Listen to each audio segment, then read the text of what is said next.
It is 8:45 on Wednesday, the 19th of April, and for the final time in the 2016-17 season, this is the Cat's Whiskers podcast live.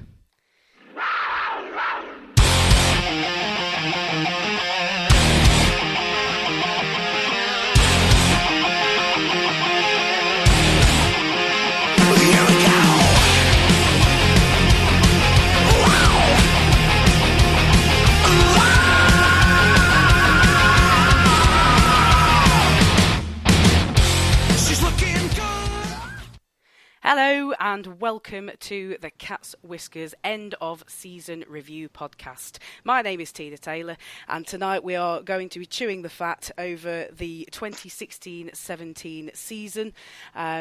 Various bits and bobs that happened. I'm sure you can all remember it. We've had some contributions in from various members of the Panthers Nation, so thank you very much for sending in your responses to our tweet. And we'll sort of discuss those bits and bobs as we go on through the show. Bit of a bumper panel tonight. Obviously, Jono, if you didn't know, he's off in a far-flung land doing some work for the Sledge Hockey World Championships. So he is not going to be joining us tonight. And unfortunately, Adam has had to cry off with illness. But we have with us tonight Aaron Lord. Good evening. Andy Haywood. Hi. Paul Balm. Make us sound like the B team. Evening. And for as long as he is able to stand with us, because it sounds like his internet might be giving up, Antoine, Marie-Jeanne.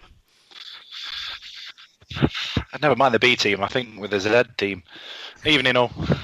Gentlemen, you're all my A team. I don't care what anybody says. Right, so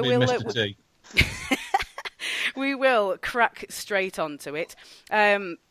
I put a few stats together at the top of our agenda. I'll just sort of concentrate on the league standings now. We had a league record of 26, 20 and 6, which obviously was only good enough for a mid-table position. So domestically in the league, obviously a little bit more disappointing than we would have hoped. When our overtime wins 2 from 6, shootout wins 2 from 4, various other bits and bobs. I'm sure anybody that might be interested in them could sort of pick them up. I might tweet them. Let me know if anybody's interested, and I'll put them out on the Cat's Whiskers account if there is any interest. Right, so we'll crack straight on with just a general summary of the season. And Aaron, I am going to come to you first because as you were away in a far-flung land yourself this weekend, you weren't able to get your season review blog in. So give us your season review. How was it for you, mate? It's gone quite quick, I think. To be honest, it feels not that long since we did the first podcast of the season, let alone this last one. But very simply split into two things for me. European competition, history making, all the cliches that you can say. Don't care what anybody says; it's still a massive achievement. 9 other teams would have swapped our position to make that history, and their fan bases would have as well. So fantastic. I think the pressure was on for us in that competition because I do think we were by far the best team in it, but you still had to go and win it, and that is what we did. So that is obviously a massive plus on the season, but it's been hampered and there's a damp kind of squid on there in our domestic season, to be honest, because again we've fallen short, in the league earlier than previous seasons, really as well, you could say, and obviously, not qualifying for the playoffs again is very disappointing, and we weren't able to defend our Challenge Cup trophy. So domestically, again, disappointing. Must do better. So if you're looking at it from a school report, then obviously you'd give an A star for our European adventure. But for me, if you're looking at kind of like the domestic campaign, it's, I don't know, C minus, something like that. We've got to do better. And I think we talked about it a couple of podcasts ago. But yeah, that's kind of my overall season review, really. Some highs, but there were more lows, unfortunately, and it ended on quite a low as well, which is never nice for me.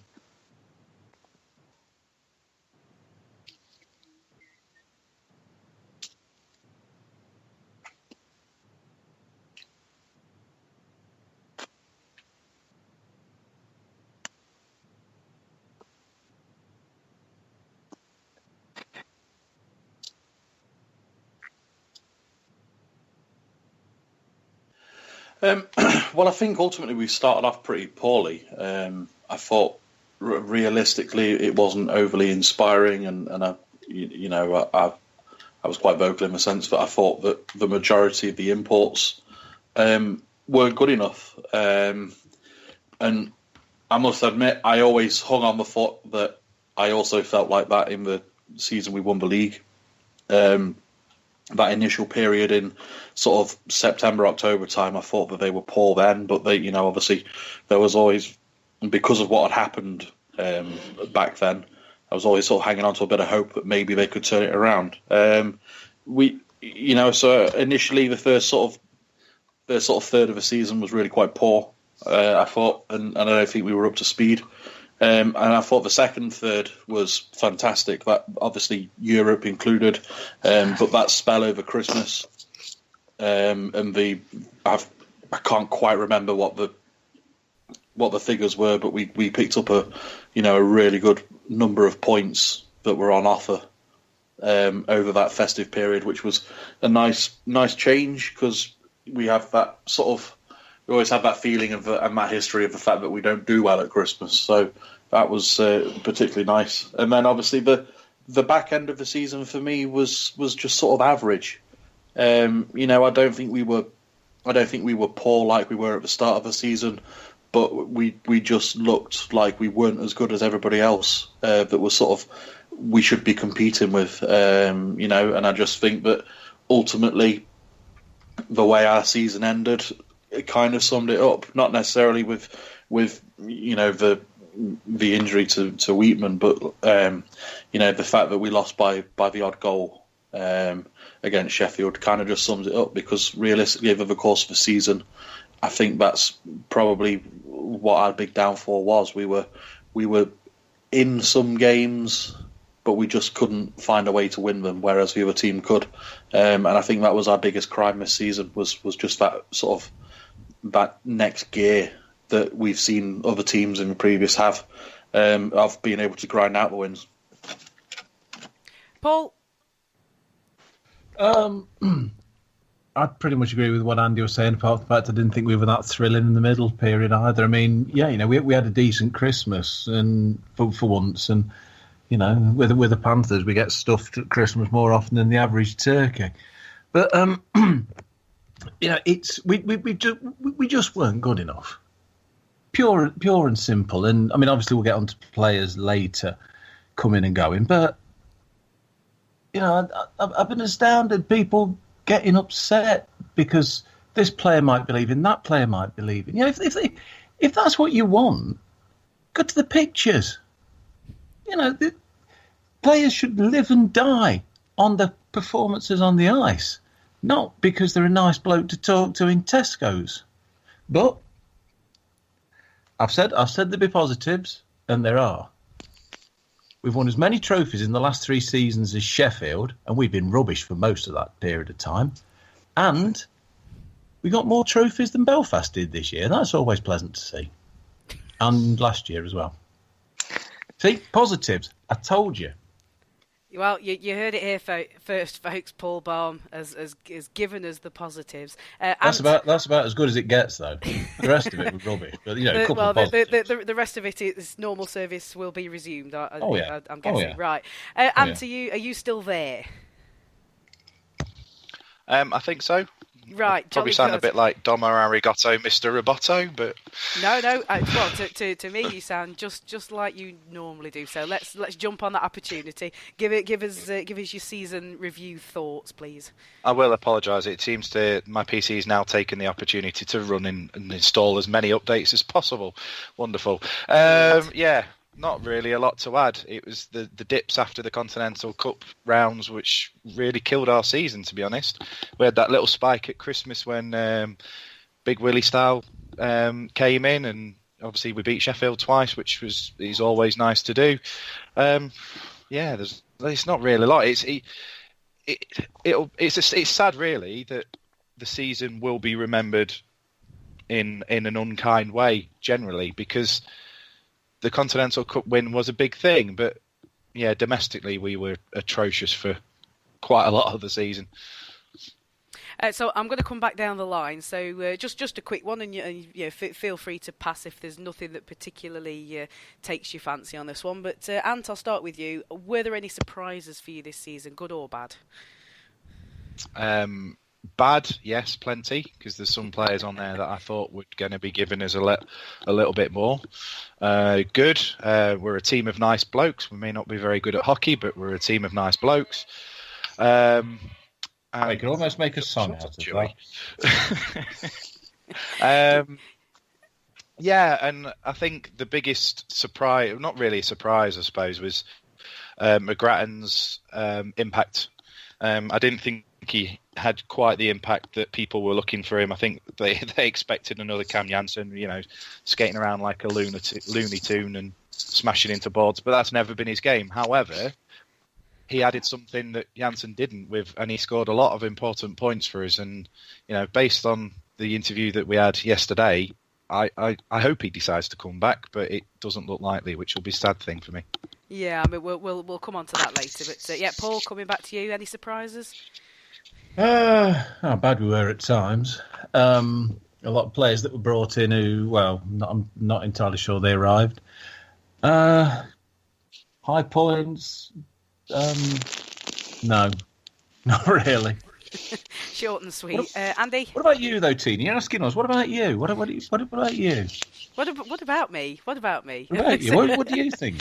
Well, I'll tell you what. I didn't expect to be asked, so I haven't thought of anything, because, asking the questions, you can hide behind them. So we'll continue down the line, and I'll chip in. I'll chip in later. I'll chip in a moment. So, Andy, any surprises for yourself? What's been touched on, some of the performances by some of the players that were supposed to be top end, should we say? That wasn't quite what we expected by any stretch. And I think McGrattan is rightly included as a positive, because I think we expected him to be. I expected him to be a better hockey player than Janssen, but I didn't expect the production that we got out of him, that's for sure. So that was a pleasant surprise. Aaron? I suppose it depends how far you want to go back. I mean, right to the beginning, I would say it was obviously a bad surprise with Cam and Mosey not coming back to the club, if you go right back that far. But regarding the rest, I thought ID would be better, to be honest, when we first signed them. So that was a bit of a bad surprise in a way, because how I saw them on paper and their CVs, etc., I thought they would bring more than what they did personally. Good surprises, actually you could say actually winning the Continental Cup, but I'm kind of in agreement with most other people. There wasn't that many good surprises for me really over the season. No, and to be honest, I think you've sort of hit the nail on the head with what I may have come up with there, Aaron, in the fact that losing Janssen and Mosey in such a short space of time as well. I think it was like less than 2 weeks when we found out that both of them weren't coming back. So I suppose that was something that we neither wanted nor needed really. Those are a couple of players that would really have provided something extra.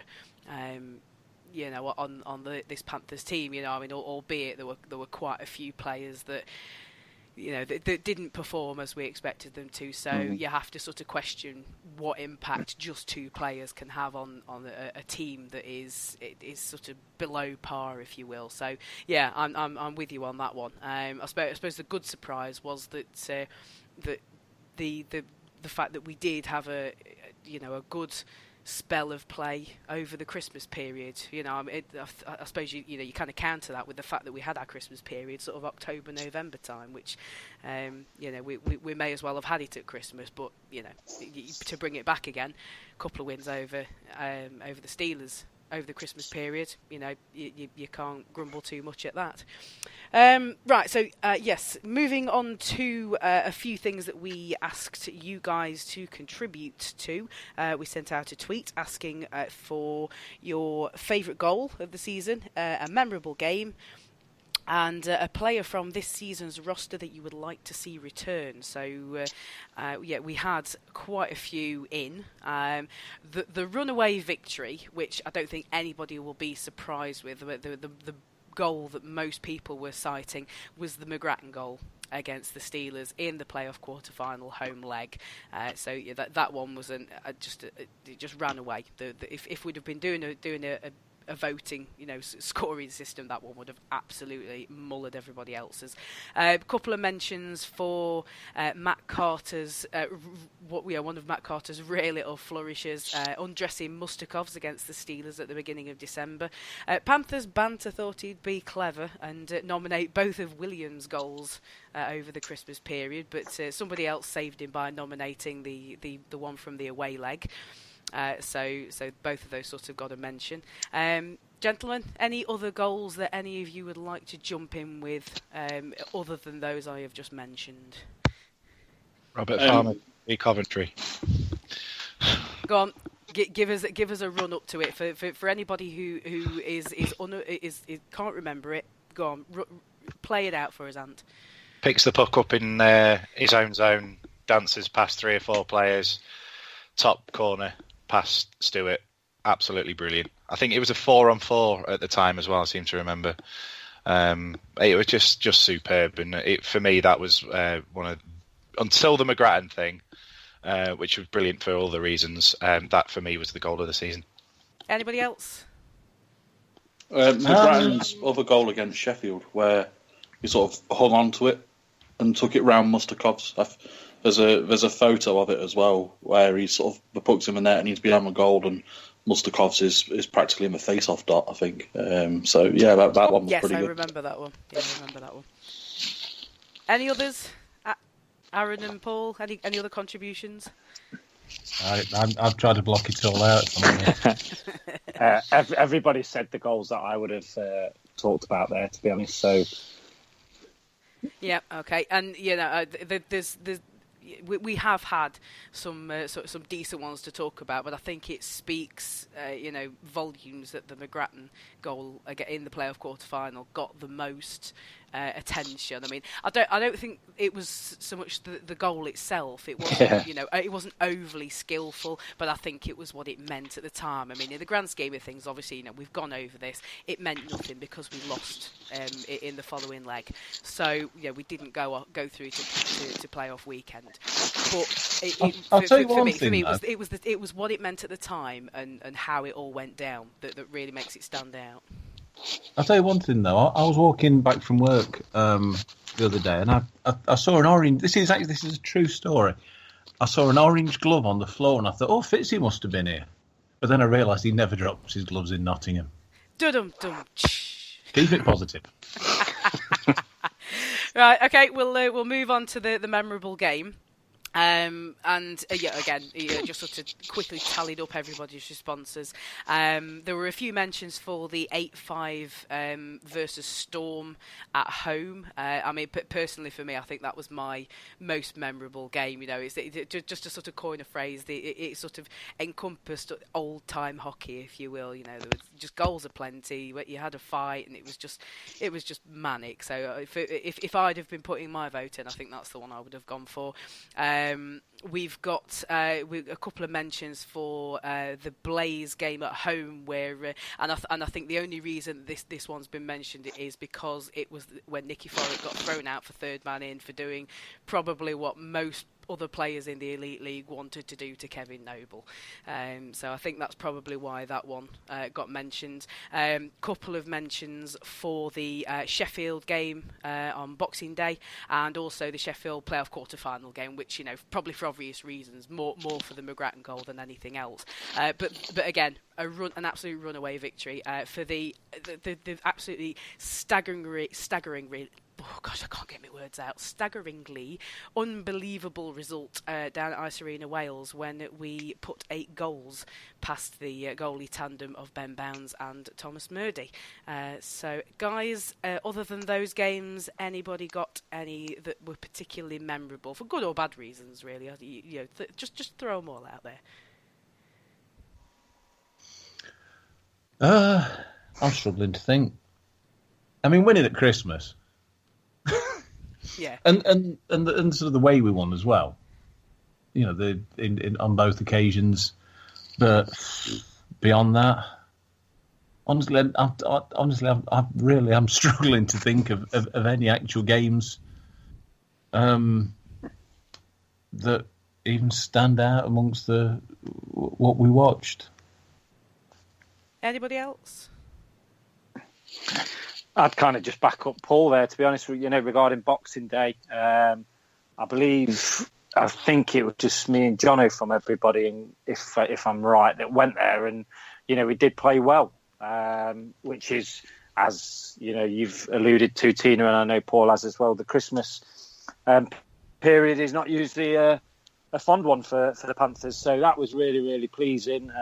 So that's obviously a game that kind of sticks in my memory, but I kind of go along with the Storm game, because that was old time, old school hockey, really. So that's had a bit of everything. But apart from that, again, I'm going to kind of agree with what Paul just said, and it kind of goes back to the point that Andy was making earlier, that we've kind of been in games, but we've just not had that flair or that piece of skill that meant that we went and won the game, which I think, when you're looking at the league as a whole and you look at these end of season reviews, you kind of try and forget about most of it, because unfortunately, we haven't won or we've not played extremely well in there. So I think because we've kind of been average and in games but not been able to take the W, you're struggling to remember actual, games in November or mid-January, mid-February, etc., because you've just wiped them from your... Well, yeah. You've just wiped them from your memory. But I would go the Storm game and Boxing Day for me.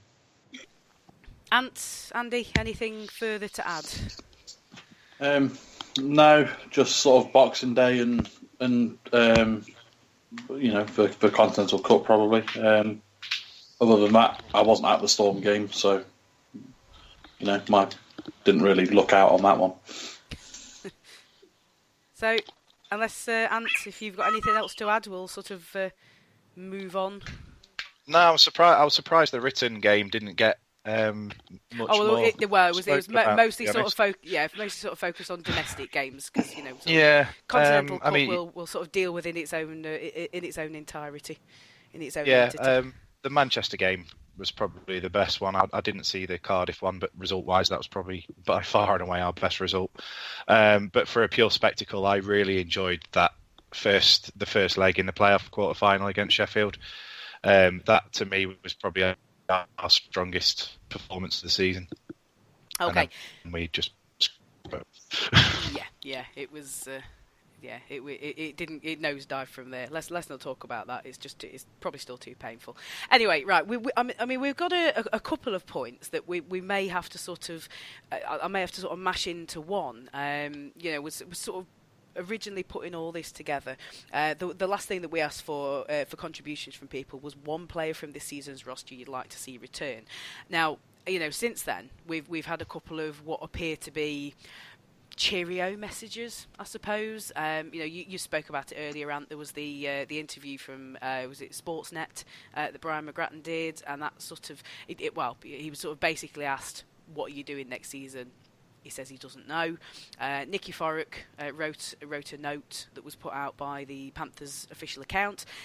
Pretty much sounds like a cheerio to me. I don't know what anybody else thinks. And then also, Mika Wheatman.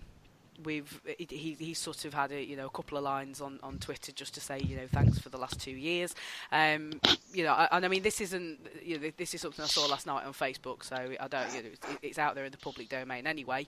But Mika's brother sort of basically confirming that he's not going to be coming back. So it would appear that during the summer we're going to be on the lookout for a new netminder. So and then also Brad Moran was rumoured to be retiring at the end of this season. So that would be. I don't think that would be any big surprise to anybody. So I mean we had in terms of votes wise for the nominations that came in from you guys into the Cat's Whiskers account.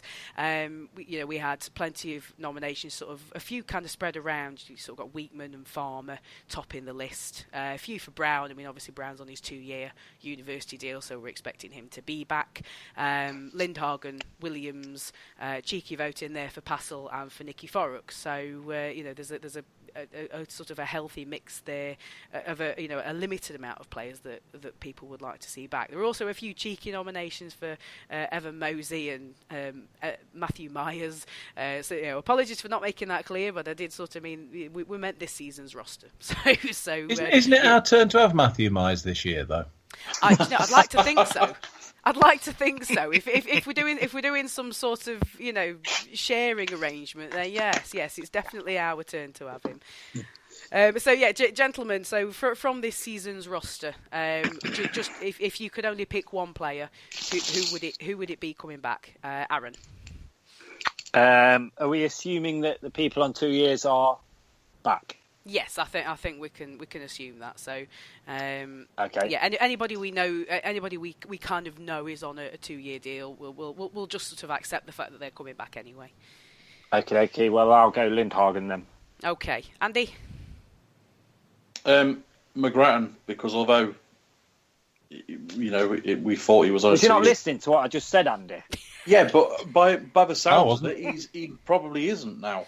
Well, yeah, I think there is a question mark over McGrattan, despite his alleged 2-year deal. I think there is probably a question mark with him saying, quite broadly on an interview, I don't know what I'm doing next season. I think, I think that's probably it's probably a sound nomination, Andy. To be fair. Thank you, Paul. Farmer. And Ant. 10 Robert Farmers and a Brian McGrattan, please. Not a Brendan team. Brooks. Yeah, I was going to say Brendan not a team full of Brendan Brooks. Team of Brendan Brooks. That's what you want. No, Robert Farmers. To be fair, just going off topic for a second, after watching the GB game, I don't think I'd be disappointed with a team full of Brendan Brooks after seeing our team this season. I think he was he was absolutely loving being in the GB team. He was throwing everything at it. He was the cliched 110% man on the ice. It was interesting to watch. But anyway, besides that, I think my vote would have to be because. We're unsure what the state of his contract is, but I think Robert Farmer's a must. I think he's an absolute must. But are we? If we're going by our owners, Q&A performance, then aren't our Brits already signed to, longer term deals anyway? So. Well, I say now. You see, this is the issue, isn't it? I mean, do we know for certain? Our owner said he believes that the Brits are all on multi-year deals, but. It's not something that the Panthers do. That they don't tend to publish definitively who is on the 2-year contracts. I mean, I forget who it was. In fact, it might have been McGrattan. It might have been McGrattan, but I wasn't aware that he was on a 2-year deal until the Q&A. So. It's just something that the Panthers just sort of play very close to their chest. It seems a bit of an odd thing to do, to be honest. But yeah, I mean, for me, if he's not signed up, then Farmer, without a doubt. If Farmer is signed up, then I'd quite like to see Lindhagen back. I think his versatility and the utility aspect was very useful. We saw how it could work when we had Evan Mosey. So it's I think keeping Lindhagen would be very useful for us. Right, okay, before we move on, we're going to talk about the Continental Cup in a moment, but we did our Cat's Whiskers end of season awards. Thank you very, very much to everybody that voted. You did actually vote in your hundreds, and I'm not exaggerating when I say that. Although one award, we'll get this one out of the way first of all, one award that we didn't have to put out to vote, because this was a unanimous vote, was the Cat's Whiskers Award for Best Brit, which went to, who else? Robert Farmer. I thought you were going to say Dan Green. Oh, bless him, Dan Green. I could, you could sort no of give point him... giving him an award, he'd have dropped it. You could give it to him for probably most disgruntled man on the Panthers team, but yeah, in terms of Best Brit, it was never going to, I don't think it was ever going to be anybody else.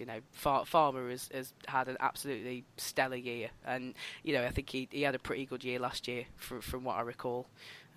So yeah, that was that's sort of that one out of the way. So we had our award for Player of the Season. Now, our nominations that got put into the vote were for Lindhagen, Farmer and McGrattan, and Farmer ran away with it. More than 50% of the vote, so that's 2 for 2 for Robert Farmer. Next on the list, the Cat's Whiskers Award for Most Improved Player. Betteridge, McGrattan and Farmer all getting a nomination from us to go into the vote, and coming out of that with a slightly narrower margin, but a margin nonetheless, is young Ollie Betteridge. Hopefully another one that, hint, at Nottingham Panthers, we are looking at showing a bit of faith to. And finally, our last Cat's Whiskers Award was for the Unsung Hero. There was a little bit of variety, I suppose, with this, and the nominations that went in were Logan McMillan, Jeff Brown, Eric Lindhagen and Peter Callis, and the winner of it by a whisker was Jeff Brown. So well done to all of our nominees, and yeah, so that's who we thought. I mean, if you want to get in touch with us and have a chat with us and let us know whether you disagree or agree with anything that we are saying on this podcast. If you're listening live, you can get in touch. The best way to do it is through our Twitter, which is Cat's Whiskers TV. So, chaps, we will move on to the Continental Cup. So, quick straw poll amongst you guys. Did we honestly think we were going to win it before the competition started? Aaron? I think yes is the easiest answer to your question there, Tina, and I think we said it on the podcast. So if anybody wants to go back and listen to those, and said that I'm incorrect, but I do because at the start of the season, Neil Black did an article and the Continental Cup was mentioned, and it said that it was one of the priorities, if not the main one. And I just, Corey's very good in cup competitions. I know they're slightly different to obviously what you get over here, but yeah, I think we would, and we did. So I'll jump around a little bit. Paul? I fairly publicly wrote about the fact that no, I didn't. To be honest, I saw it as a distraction, a waste of time, if you will. But so no, I didn't. Andy? No, I didn't either. I thought we'd have a decent chance, but I thought ultimately that when it came down to it, we would lose to either one of the home teams, so whether that be in Denmark or obviously in Italy in the Super Final. I just thought that the home ice advantage and our style of play compared to sort of the European style, invariably we in recent years have sort of fallen foul of discipline issues with regarding the way that the game's refereed. So I just figured that with those sort of things in mind, that although we'd have a very good chance and we'd certainly look like we had the players to compete, I just felt that we would be slightly not necessarily unlucky, but I just think that we would have fallen at a hurdle. Ant, any difference on any Andy. of those? No, Mr. Haywood's taken the words right out of my mouth. I thought we had a really good chance if we could stay out of the box, and that was proven to be correct. Yeah, I mean, I would sort of agree there, to be honest.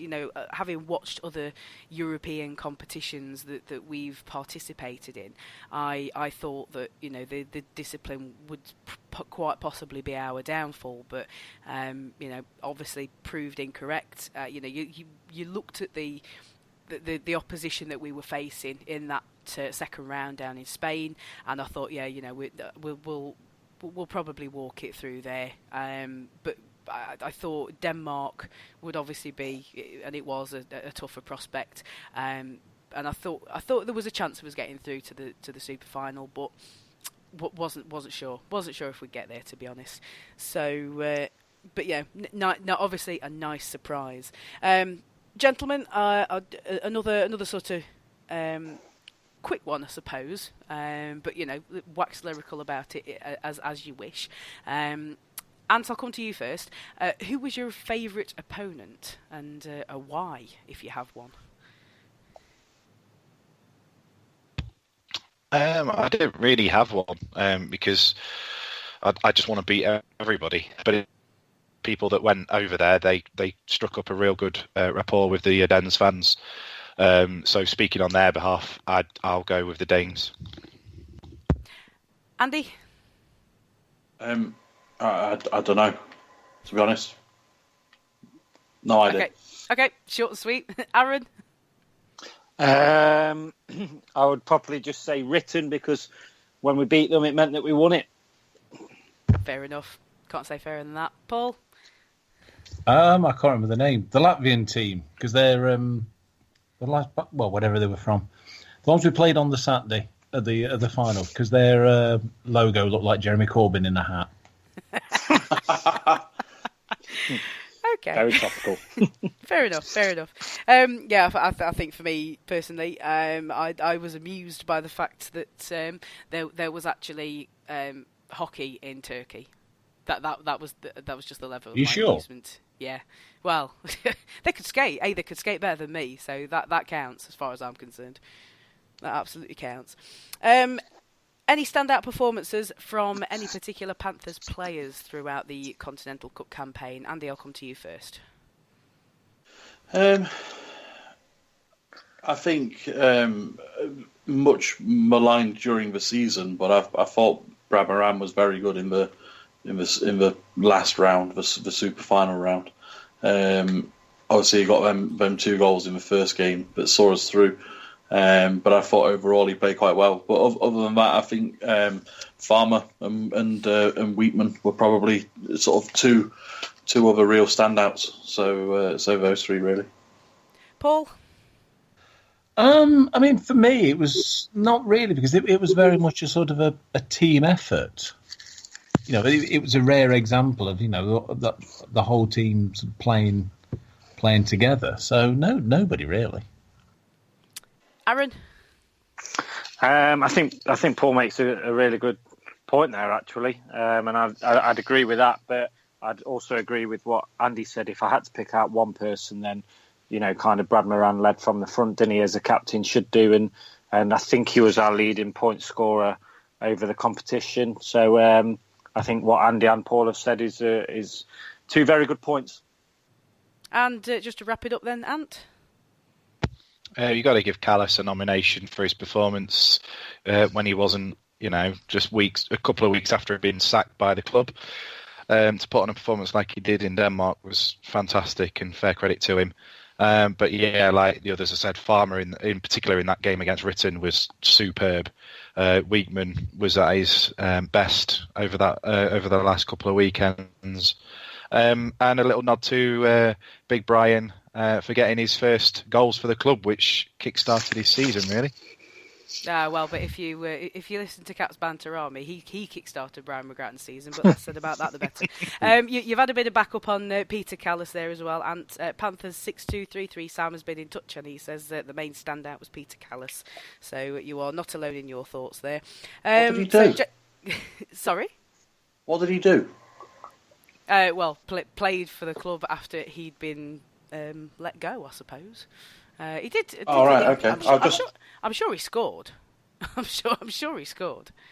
I mean, the critic in me thinks perhaps if he'd have played like that when he was under contract, he might not have been released. Well, he was pretty underwhelming. Yeah. He was pretty underwhelming. Taken away from my positivity. Yeah. Well, there's got to be balance, Paul. There's got to be balance. So, finally, gentlemen, just to wrap up the Continental Cup, apart from actually winning the big old sandwich tray, any particular highlights? Go. Chris Lawrence's entirely accidental collision with the goalkeeper, who was somewhere near his own blue line. Entirely accidental. Entirely accidental. Yeah. Yes, absolutely. But what's he doing that far out? it was keeper's fault. Yeah. We would never run a goalkeeper, would we? Oh, absolutely not. No. Absolutely not. Anybody else? I'd just say, obviously, Nicky Furuk, going home to see his new baby Knox, and then flying straight back out pretty much for the final. It's nice to see that kind of dedication where I think most people would have said, that's fine, mate, go and spend some time with your new baby son. So that was one little highlight. And actually the fact that we had webcasts. So, as people that didn't go over were able to feel part of history, even though we were a little small part of it. Yes, we were able to cheer talking on to our living webcasts. rooms. Talking to webcast, there was the moment as well when a certain manager of our acquaintance gave a fairly accurate description of himself.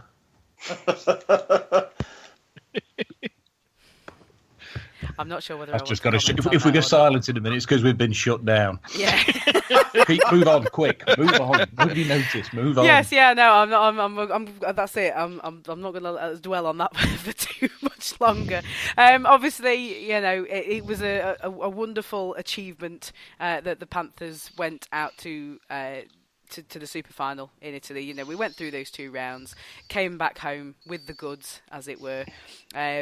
Just again, we'll probably be putting it this way for till the end of time. It's just an absolute travesty that we couldn't put together the kind of performances that at home domestically that Continental Cup win deserved.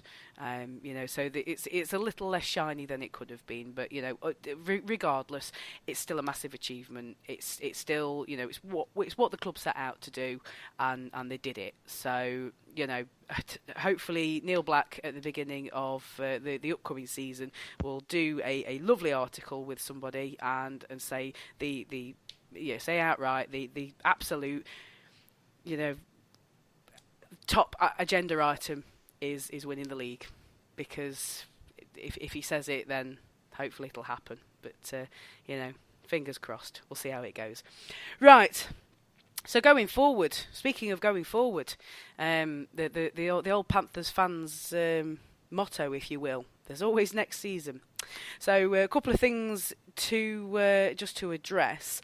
Now, one thing that has been sort of brought up to us and sort of maybe asked a question. If we were doing an Ask TCW, I could have put it in as an Ask TCW question, but possibly something that's more appropriate to address a little bit later on in the off season is what appears to be a little bit of a crisis in the EPIHL at the moment. We're not going to talk about it right now, because I think with all the ramifications that has, you could probably fill a podcast in itself. It would certainly be a very juicy Ask TCW question. So we probably need people who know more about it than we do. Anyway. Yes, yeah, we'd have to go away and do a bit of research, because I don't think any of us are all are particularly clued up on any league outside of our own. So I mean, there's also a lot of speculation. There's also a lot of rumour. There's lots of putting statements out from the various teams that are involved in this. So there's no point doing I don't think there's much point talking about it right at the moment while there's all the flurry of activity and the speculation going around. So just to sort of put that one to bed. Roster size. The Elite League have announced that the maximum roster of 19 plus up to 3 GB trained players born in 1994 or later. The 19 players comprises a maximum of 14 imports, but they will no longer require an 11-3 split, with the 3 being players and not requiring a work permit. So it's just going to be 14 imports, and that's how your team is going to be made up. So. Who wants to come in first on that? Good or a bad thing? Where are we thinking that this is putting us? I think it'll be interesting to see what we do regarding the CHL, because there's no, as far as I'm aware, there are no rules or stipulations as to what we can have roster-wise in the CHL. So, despite the fact that we've said that we will not be signing sort of players just for the CHL, I now kind of think that we perhaps should.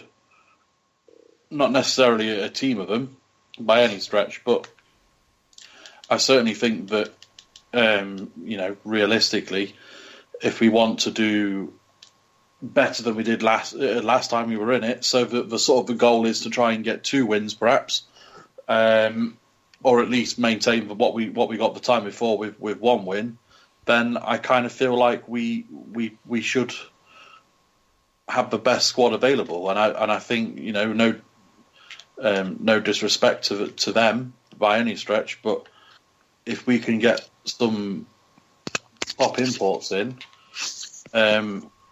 I'd like to think they do a better job than a couple of under-23s who, don't get me wrong, the experience would be fantastic for them. But it's been mentioned before, and I think Neil Black even said it at his Q&A.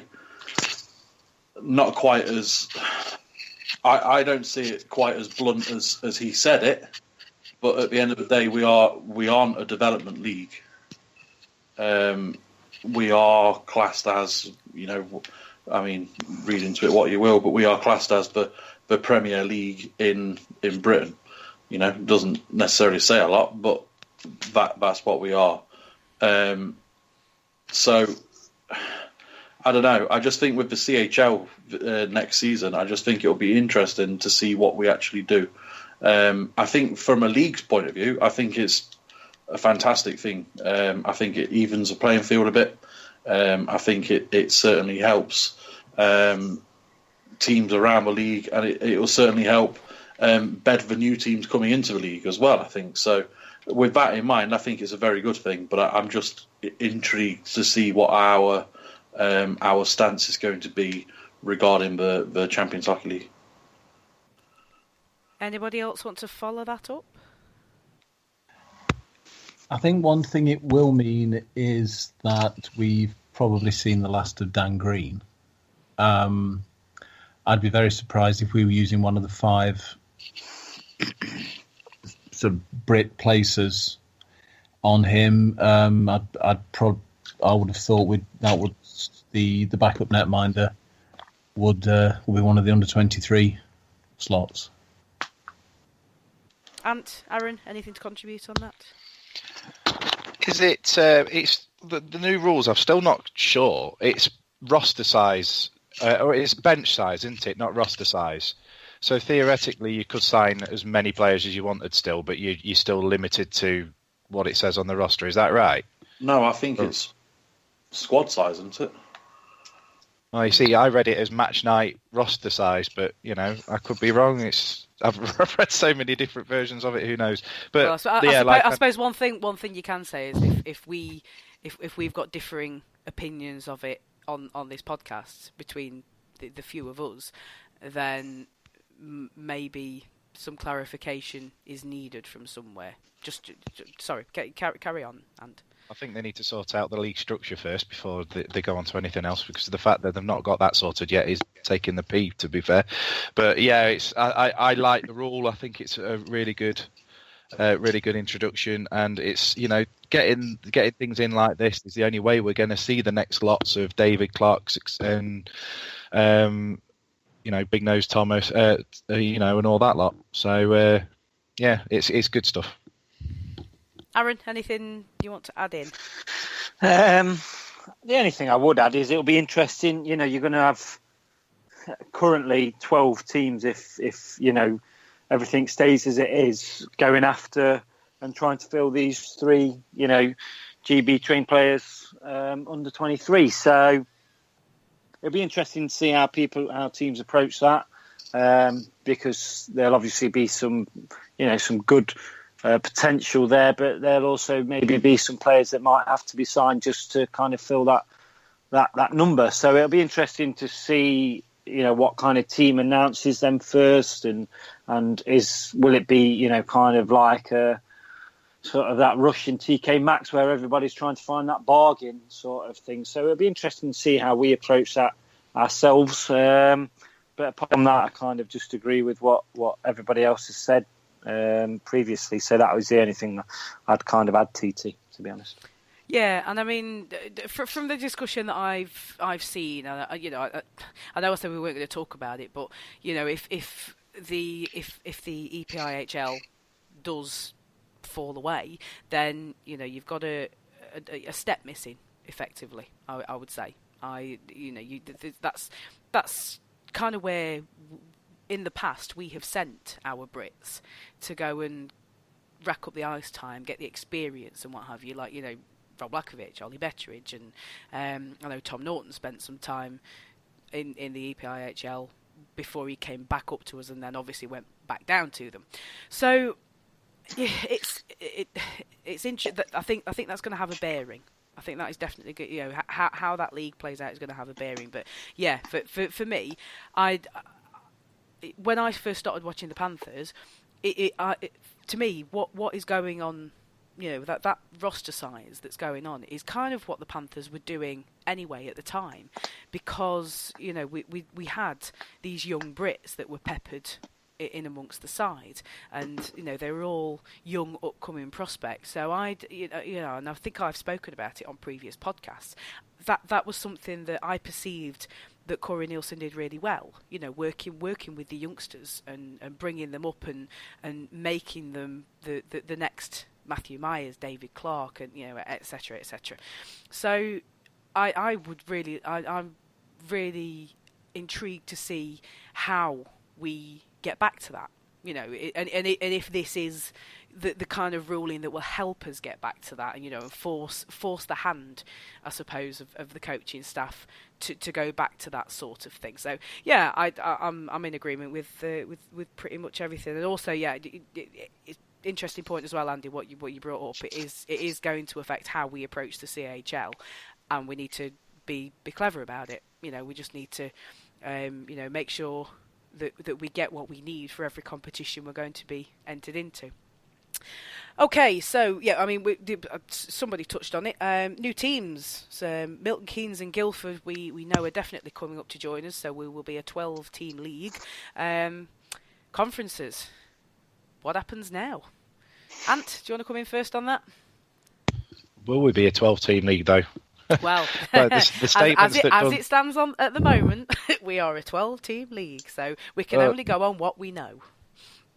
I mean, the simple thing for me would be to just have two lots of 6. Mm-hmm. Obviously, Belfast move into this conference with Braid, etc., and we gain MK and Guildford. However, there has been obviously rumours about Sheffield going into the Northern one and Manchester coming over here, which to me would balance things out a bit more. I don't think it would work logistically, but and I can't see Mr. Black and Mr. Smith, etc., giving up that Panthers Steelers moneymaker.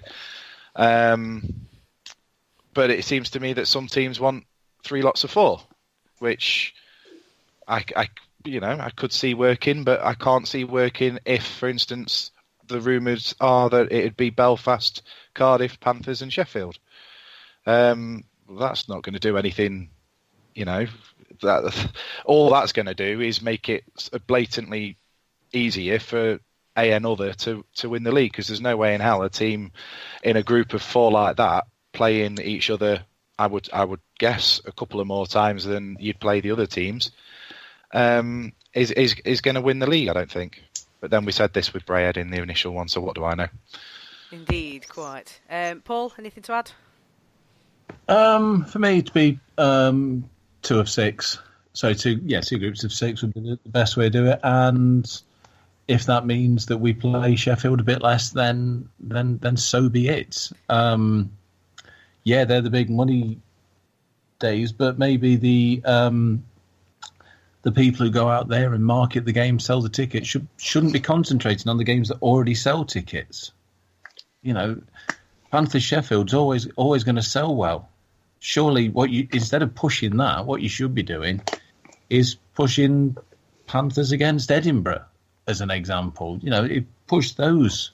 We've seen today that I think it was about 960,000 tickets were sold for games this season. I mean, the thing says that it was 960,000 people went to games. That's not true, because any number of people go to more than one, so it's actually less. But we should be selling we should be pushing the smaller games, as it were. Where I'm choosing my words very poorly, I realise, but those are the games we should be pushing, not the ones that already sell.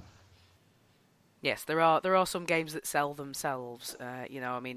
Fife always get a good attendance when one of their Scottish rivals plays, and such. Brayhead tend to get their good sellouts when they're playing teams north of the border, and Panthers Sheffield, Cardiff had a string of sellouts this season as well. So they've had a good run. Coventry, they have a bona fide rivalry with Coventry. So those are the games that sell themselves. So you have to look at the ones that don't sell so well, and try and pick up on those. I think that's a very valid point. Andy, anything to add on that? I can't quite remember what the question was initially. Okay, new teams. So we're a 12-team league. So what now for the league and conferences? Well, I think ultimately, in an ideal world, I'd like to see the conferences scrapped, and when we'd play each other the same amount of times. But ultimately, I appreciate that that's not going to happen, and I don't think it can happen, and I don't think it should happen, because of, obviously, we need what is an incredibly fragile league to remain. So I think the conferences will stay, and to be brutally honest, I'm not overly bothered as to what the conference systems look like, so long as it is sustainable and we can have this 12-team league that we all want. Because let's face it, when news came out of the blue that Milton Keynes were joining, it was a really fantastic and positive sort of response. And then obviously with the news that Guildford had applied as well, and that it was going to be a 12-team league, it was fantastic. And now obviously we're in this spell where we don't know what's happening with some of the teams that were already in the league, and whether they're going to be looking elsewhere. And all of a sudden, what was looking like a promising progression has sort of fallen on the wayside a bit, and it looks like we're in a slightly precarious situation again. So ultimately, for me, yes, there are things that in an ideal world I would prefer to see, but ultimately I want to see a strong competitive elite league that's sort of built to last. So so long as these teams can compete and obviously can stay in the league, then I'd be more than happy. Aaron, just to wrap this point up. I kind of agree with with the points that have been made. The only thing I would kind of add is that I think we as a league and, we've got to put faith in our on-ice product. And like Paul says, if that means playing Sheffield a little less, then so be it. And like you mentioned, yes, that is a long-term rivalry, but they don't even get marketed anymore, so there's not really much effort going to those games. So do you know what? If you play them a little less, then it doesn't really matter because, the games against Cardiff, we mentioned earlier when you talked about the most memorable game, Storm, the on-ice product is where it's at, really. And yes, the rivalries are fantastic, etc., and that adds to the sport. But that can be recreated on any given night against any team. So, and I think if you look at the Challenge Cup and the playoff, if we had played Sheffield less in the league, then those games, that playoff quarter final would have been even bigger than what it actually was. So I think as a league, we just need to put a bit of faith into the on-ice product of how the Elite League has improved over the years. And I think, like Andy just says, it's important that we get this 12-team league this season because it is a big step and we don't want to go back to like a 9-team league, etc. So I think maybe let's not concentrate on, I can't believe I'm saying this about the Elite League, but let's not necessarily concentrate first of all on financial. Let's actually have a bit of belief in what the league is and the standard of the league now. And over time, finance will come. So that's the only thing I would kind of add.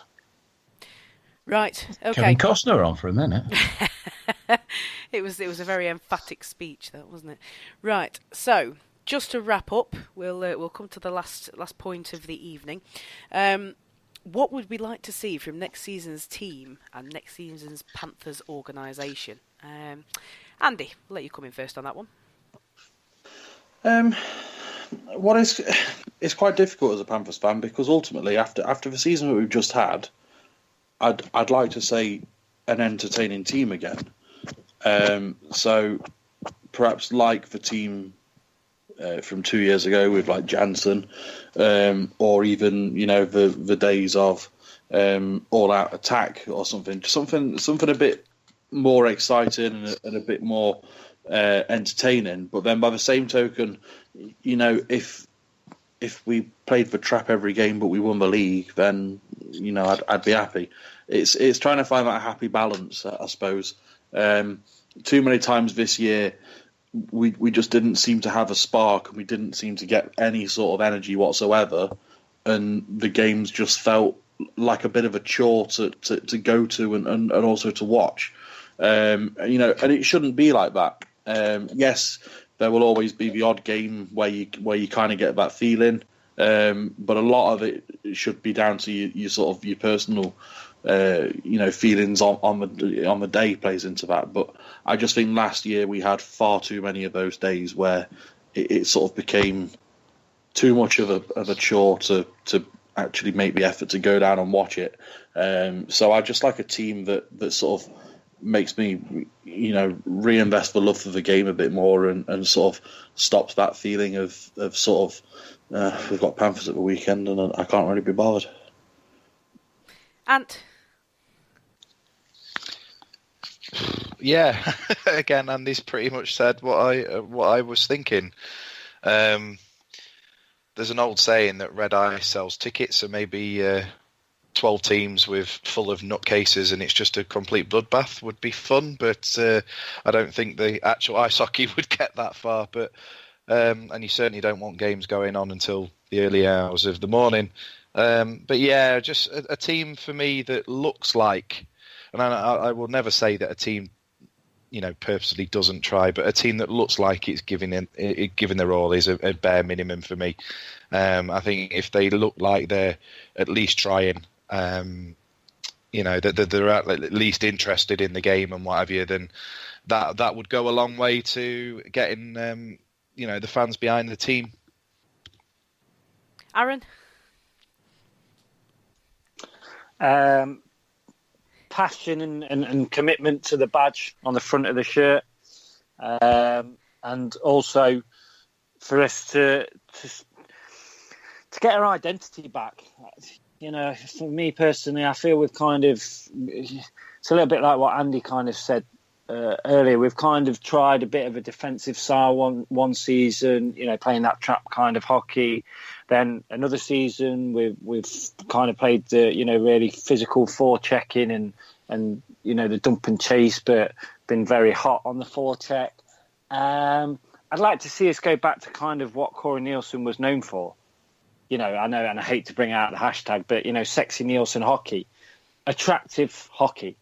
You know, not necessarily the Kevin Keegan style of hockey where we'll score more goals than you like, but I always felt that we were, you know, on the front foot. We were the team that put the opposition under pressure with fast, skilled, you know, good forechecking, that kind of team. That's what the Panthers' identity was for me, and I feel we've lost that.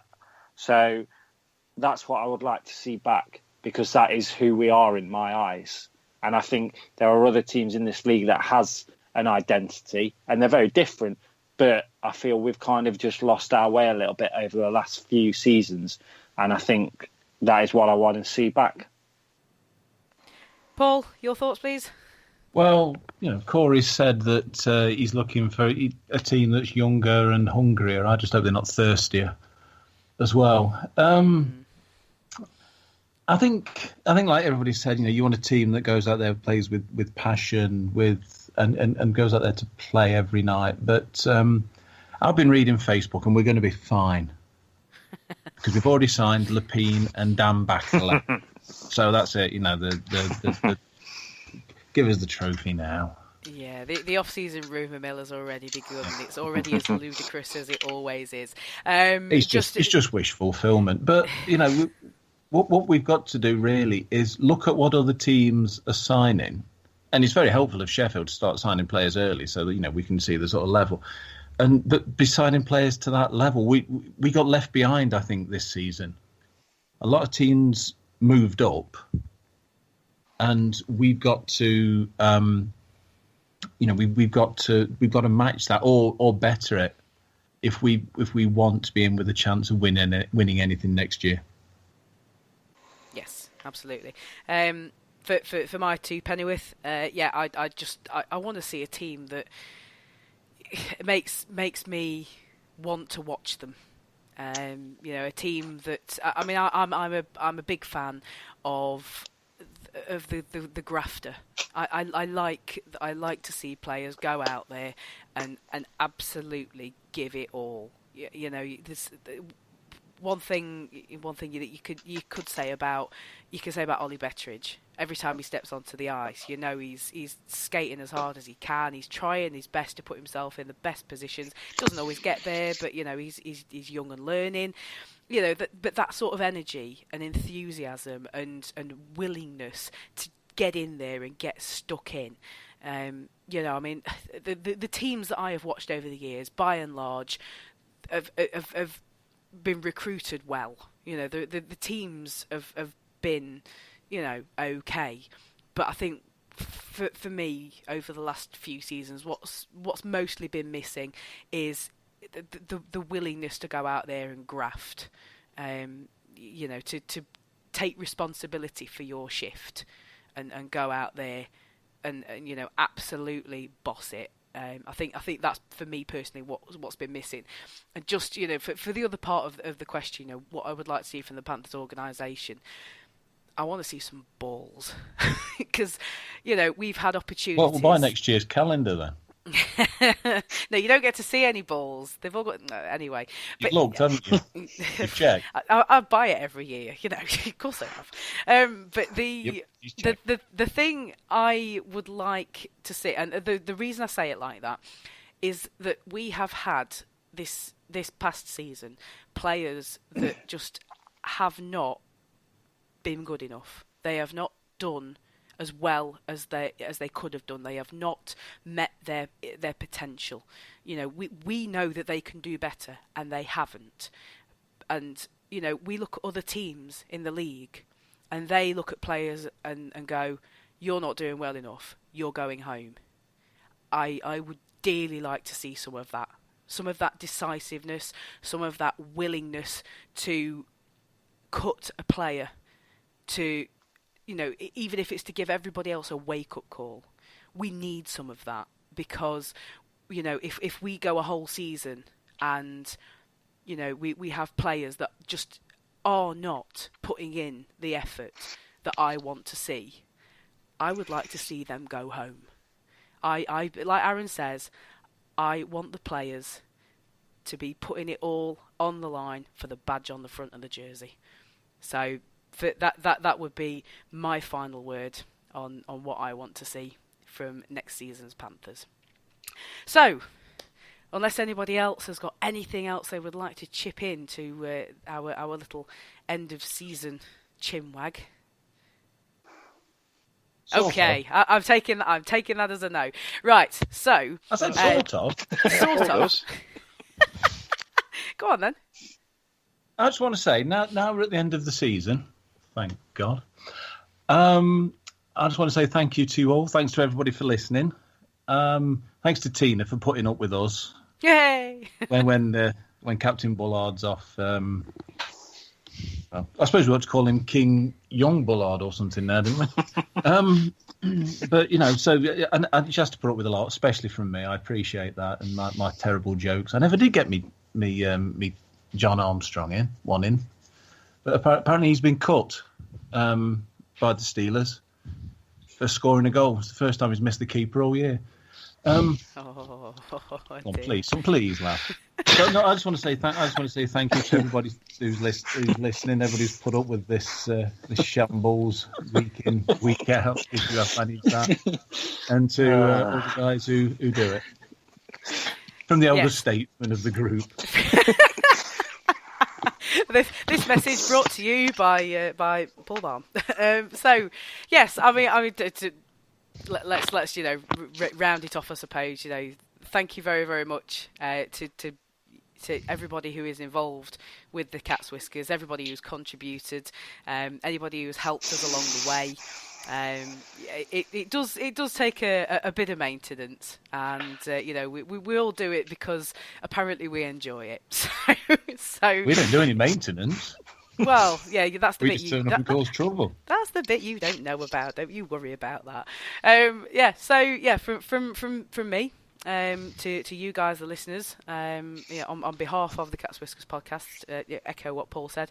Thank you very much for listening, and you know, to you guys, thank you very much for contributing, being co-presenters week in, week out. Some of you, and hopefully we'll be able to do it all again next season. So all that's left for me to say is thank you very much and cheerio to Antoine, Marie-Jeanne.